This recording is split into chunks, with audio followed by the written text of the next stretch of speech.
So hello everyone, कैसे हैं आप सब लोग। गाइस फाइनली एक और वीडियो। ये वीडियो पॉइंट्स एंड पैनकेक्स की। लोग कहते हैं बहुत हार्ड चैप्टर है, मैं कहता हूँ बहुत इंटरेस्टिंग चैप्टर है। नो डाउट करेक्टर्स बहुत सारे हैं, बहुत सारी बातें हैं इसमें, लेकिन सारी चीज़ें बहुत बेहतरीन तरीके से मैंने एक्सप्लेन कर रखी है। प्रॉपर एनिमेटेड और क्लिप्स बेसिस है, तो आपको मज़ा आएगा। इसके अलावा अगर आपको इस चैप्टर के नोट्स चाहिए तो नीचे डिस्क्रिप्शन में लिंक है, आप मुझे इंस्टाग्राम पे मैसेज भी कर सकते हैं। दोनों ही जगह आपको जो है इसके नोट्स मिल जाएंगे। इसके अलावा चैनल पे अगर आप नए हैं तो सब्सक्राइब कर लीजिए, लाइक नहीं किया तो लाइक कर लीजिए, और बाकी सारी बातें करेंगे हम वीडियो के एंड में। तो चलिए स्टार्ट करते हैं। Points and pancakes by Ashoka Mitra. Pancake makeup का एक ब्रांड नेम हुआ करता था, जो जिमनी स्टूडियो में ट्रक में भर भर के लाया जाता था। उस समय के प्रसिद्ध एक्ट्रेस गेटा गॉर्बो, मिस गोहर, वैजंती माला, इन सब ने इसका इस्तेमाल बहुत किया होगा। लेकिन रति अग्निहोत्री के टाइम पे शायद ये पैनकेक्स बंद हो चुका होगा, तो उन्होंने नाम भी नहीं सुना होगा। जिमनी स्टूडियो का मेकअप रूम एक बिल्डिंग के फर्स्ट फ्लोर पे था। ऐसा कहा जाता है कि पुराने समय में रॉबर्ट क्लाइव का ये हॉर्स हाउस हुआ करता था। खैर, ऐसा कहा जाता है कि रॉबर्ट क्लाइव के उस समय 1 दर्जन से भी ज़्यादा घर हुआ करते थे। उन्होंने इंडिया के अलग अलग जगहों पे न जाने कितने वॉर जीते थे और न जाने कितने घर उनके पास थे। और यहाँ तक कि मद्रास के सेंट जॉर्ज के दुर्ग में सेंट मैरी नाम का एक चर्च था। वहाँ पे उन्होंने एक लड़की से शादी भी की थी। मेकअप रूम दरअसल मेकअप रूम कम नाई की दुकान ज़्यादा लगता था। यहाँ पर शीशे के बगल में बहुत सारी लाइटें लगे रहती थी। मतलब यार हद हो गई है, एक तो बंदा मेकअप कराना है, ऊपर से इतनी सारी लाइटों का टॉर्चर झेले, तो ये makeup room cum torture room ज़्यादा लगता था। इस मेकअप रूम में सबसे जो पहला मालिक था वो एक मद्रासी था, बाद में एक कन्नड़ बन गया, उसके बाद एक आंध्रवासी बन गया, फिर दोबारा एक मद्रासी आ गया, फिर कुछ एंग्लो इंडियन, और ना जाने इंडिया के कितने कितने स्टेट से लोग यहाँ पे काम करते थे। उस समय आकाशवाणी आया करती थी। आकाशवाणी पे लोगों को एकता का पाठ पढ़ाया जाता था, और मुझे लगता है कि जिमनी स्टूडियो एकता का एक जीता जागता मिसाल था। उस समय के लोग इतना ज़्यादा मेकअप कर दिया करते थे कि वो खूबसूरत से खूबसूरत इंसान को बदसूरत बना दिया करते थे। आप सोच रहे होंगे कि नहीं, बदसूरत को खूबसूरत बनाते हैं ना, मैं कह रहा हूँ नहीं, ये खूबसूरत को बदसूरत बनाता था। क्यों भाई, इतना हैवी मेकअप लगाओगे तो यही होगा ना। दरअसल उस समय मेकअप का मेन पर्पस सबके स्किन टोन को सेम करना और चेहरे को सही दिखाना होता था कैमरे पे। मेकअप डिपार्टमेंट का एक स्ट्रक्चर हुआ करता था। जो मेन मेकअप मैन था वो एक्टर और एक्ट्रेस का मेकअप करता था, और जो असिस्टेंट थे वो जूनियर के या कॉमेडियन के मेकअप करते थे, और एक इंसान जो सिर्फ और सिर्फ भीड़ का मेकअप करता था उसे बोला जाता था ऑफिस बॉय। उन दिनों जब क्राउड की शूटिंग हुआ करती थी तो मेकअप को एक बाल्टी में घोल दिया जाता था, और ये जैसे दीवारों पे पेंट करते हैं वैसे ही ये इंसान जो है लोगों के मुंह पे पेंट करता था। मैं आपको बता दूं, ये ऑफिस बॉय रियलिटी में कोई बॉय नहीं है, ये तो 40 साल का एक आदमी है, फिर भी उसे ऑफिस बॉय कहा जाता था। जो कई साल पहले जिमनी स्टूडियो इस उम्मीद में आया था कि वो एक बहुत बड़ा एक्टर बनेगा, या एक स्क्रीन राइटर बन जाएगा, कुछ नहीं बना तो डायरेक्टर तो बन ही जाएगा, या लेखक बन जाएगा, पर वो इनमें से कुछ नहीं बना सिवाय एक चीज़ के, वो था ऑफिस बॉय। अब आप सोच रहे होंगे कि मैं क्या करता हूँ, तो दरअसल मैं उस समय एक छोटे से रूम में, जहाँ पे फ्रेंच टाइप की विंडो हुआ करती थी, वहाँ पे मैं डेस्क पे बैठा रहता था और न्यूज़पेपर्स की कटिंग को एक कॉपी पे चिपकाया करता था। अरे हंसिए मत, ये मेरा काम था। अब आप सोच रहे होंगे ये कौन सा काम है, न्यूज़पेपर को किताब पे चिपकाना। तो दरअसल जिमनी स्टूडियो का हर इंसान यही सोचता था कि ये कौन सा काम है। यहाँ तक कि मेरे बॉस भी सोचते होंगे कि मैं कुछ नहीं करता। इसलिए कोई भी व्यक्ति आता और मुझे कुछ ना कुछ सुना के चला जाता, या मुझे कुछ ना कुछ काम थमा के चला जाता। ये ऑफिस बॉय भी पूरे दिन मेरे रूम में ही बैठा रहता था और मुझे अपनी बेकार सी कविताएं सुनाया करता था। मेरा मन नहीं करता था, फिर भी सुनना पड़ता था।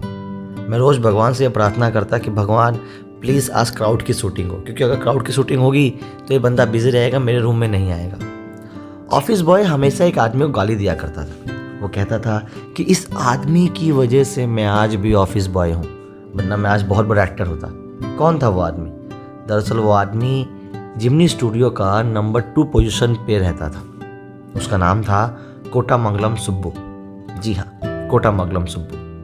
हालांकि ये ऑफिस बॉय के मुकाबले इतना पढ़ा लिखा नहीं था, लेकिन फिर भी ये जिमनी स्टूडियो में सबसे अच्छी पोजीशन पे था। ये ब्राह्मण था, और ब्राह्मण होने की वजह से इसको हमेशा जो है समाज में सम्मान मिला। वैसे मैं आपको बता दूं कि ये एक एक्टर के साथ साथ एक डायरेक्टर भी था। इसने कई सारी किताबें लिखी हैं। ये बहुत बेहतरीन डायरेक्ट करता था। जब मेन डायरेक्टर कंफ्यूज हो जाता था तो कोटामंगलम सुब्बू उनकी मदद करता था। मैं आपको एक एग्जांपल देता हूँ। मान लेते हैं एक चूहे और एक टाइगर की लड़ाई हो गई। चूहे ने टाइगर को मार भी दिया, लेकिन बाद में चूहे को उसके बच्चों पर दया आ जाती है। अब मेन डायरेक्टर को नहीं पता कि इस शूट को कैसे दिखाया जाए, लेकिन सुब्बू के पास न जाने कितने सारे तरीके हुए करते थे इस शॉट को शूट करने के लिए। जिमनी स्टूडियो को जब गोल्डन टाइम चल रहा था ना, तो सुब्बू उसका जिम्मेदार था। सुब्बू ने कभी भी मेन रोल प्ले नहीं किया है, उसने हमेशा सेकंड लीड किया है। लेकिन जिस भी फिल्म में आया है सुब्बू, उसने जो है कमाल कर दिया है। यहाँ तक कि वो मेन हीरो और हीरोइन को भी पीछे छोड़ दिया करता था। वो इतनी बेहतरीन एक्टिंग करता था। कोटामंगलम सुब्बू ने एक बहुत बेहतरीन नॉवल भी लिखी थी जिसका नाम था थिलाना मोहनम्बल। जिमनी स्टूडियो में एक स्टोरी डिपार्टमेंट हुआ करता था, जिसमें एक वकील, कई लेखक और कवियों के ग्रुप शामिल थे। वकील को लीगल एडवाइजर कहा जाता था, लेकिन इसने लीगल कम इनलीगल काम ज़्यादा कर दिए। एक बार एक एक्ट्रेस गुस्से में किसी को सुना रही थी। हमारे वकील साहब ने उस लड़ाई की वीडियो रिकॉर्ड कर ली, बाद में उस एक्ट्रेस को दिखा दिया। उस एक्ट्रेस को इतना बुरा लगा कि उसने एक्टिंग लाइन ही छोड़ दी। तो सोचिए, एक बेहतरीन एक्ट्रेस की ऑलमोस्ट करियर इसने ख़त्म कर दिया। स्टोरी डिपार्टमेंट में हर कोई कुर्ता पैजामा पहनता था, लेकिन ये वकील ही था जो टाई कोट पैंट पहन के घूमता था। तो पूरी जिमनी स्टूडियो में ये बेचारा अकेला और बेबस सा प्रतीत होता था। एक बार इस वकील ने एक फिल्म भी प्रोड्यूस की, बहुत पैसा लगाया, लेकिन उस पैसे के बदले उसे कुछ मिला नहीं। तो हमारे जो जिमनी स्टूडियो के मालिक थे, उन्होंने स्टोरी डिपार्टमेंट को बंद कर दिया।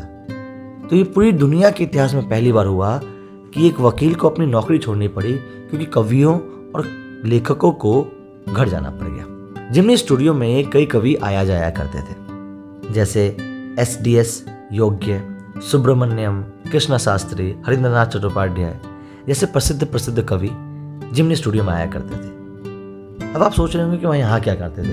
तो दरअसल यहाँ पे भोजन बहुत अच्छा मिलता था और यहाँ पे चाय और कॉफ़ी बहुत बेहतरीन थी। और कवियों के लिए जिमनी स्टूडियो एक अच्छी जगह थी, क्योंकि यहाँ पे वो बहुत सारी बातें कर लिया करते थे। कम्युनिस्ट का विरोध करते थे, गांधी प्रेमी थे ये लोग। तो गांधी प्रेमी होने की वजह से बहुत सारे कुर्ता पैजामे में रहते थे ये लोग और देशभक्ति की बातें करा करते थे। एक बार जिमनी स्टूडियो में फ्रेंच बुशमैन दी मोरल रिआर्मेंट आर्मी, जिसमें कम से कम 200 लोग शामिल थे, 1952 में भारत आए। कौन थे ये आर्मी, क्या करते थे? तो दरअसल ये लोग नाटक करते थे, सर्कस के लोग थे। वो बात अलग है, इनको कलाबाजी करनी नहीं आती थी, लेकिन फिर भी इन्होंने 2 नाटक बहुत बेहतरीन किए। पहले नाटक का नाम था जोथाम वैली और दूसरे का नाम था द फॉरगॉटन फैक्टर। इस नाटक को अन्य शहरों के साथ साथ जिमनी स्टूडियो के 600 लोगों ने एक साथ देखा। बहुत बेहतरीन नाटक था ये, लोगों को बहुत इम्प्रेस किया। इनके ड्रेसिंग सेंस, इनका सनसेट और सनराइज का सीन, बांसुरी बजाने का सीन, ये सब कुछ बहुत ही बेहतरीन था। कुछ सालों बाद पता चला कि जो टीम आई थी ये कम्युनिज्म के विरोध में आई थी। खैर जो भी था, इनके साथ बिताया हुआ समय बहुत बेहतरीन था और भारत में उन नाटकों का बहुत ज़्यादा प्रभाव पड़ा और जिमनी स्टूडियो ने काफ़ी कॉपी भी किया इन नाटकों को। कुछ टाइम बाद दोबारा से मद्रास के बड़े मालिक यानी SS वासन के पास, जिमनी स्टूडियो के मालिक के पास एक घंटी बजती है। टेलीफोन की, एक और मेहमान आने वाला है। कौन है ये? फिर से कोई नाटक वाला? ना ना ना ना, इस बार कोई टीम नहीं आ रही, इस बार एक इकलौता आदमी आ रहा है। कौन है ये?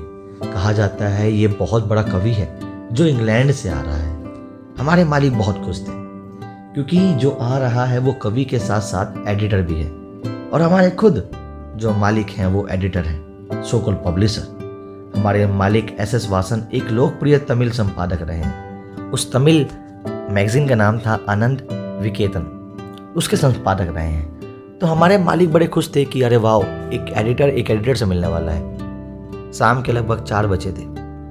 वो बड़ा स्टेज सजा हुआ था, सब कुछ सजा रखा था। हमारे मालिक साहब 1 घंटे तक एक स्पीच पढ़ते हैं। उसके बाद एक लंबा चौड़ा, एक गंभीर चेहरे वाला आदमी स्टेज पे आता है और वो बोलना स्टार्ट करता है।